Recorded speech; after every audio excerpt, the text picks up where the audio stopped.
இப்போ US fed rate cut பண்ணதை பற்றி நம்ம பேசுகிறோம். அதில் அந்த ரேட் கட் நடந்ததுனால எஃப்ஐஐஸோட பிஹேவியர் எப்படியெல்லாம் மாறும்? இந்தியா அவங்களுக்கு அட்ராக்டிவாக இருக்குமா?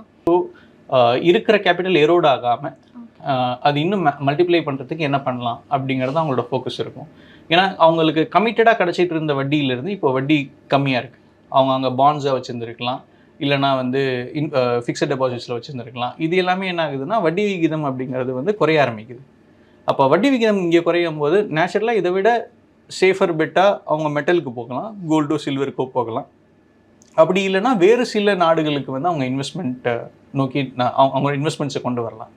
இந்தியாவில் இந்த கடைசி 7-8 மாதத்தில் எஃப்ஐஐ வெளியே தான் போனாங்க, வந்தாங்க, அப்புறம் மெஜாரிட்டியாக வெளியே போயிருக்காங்க.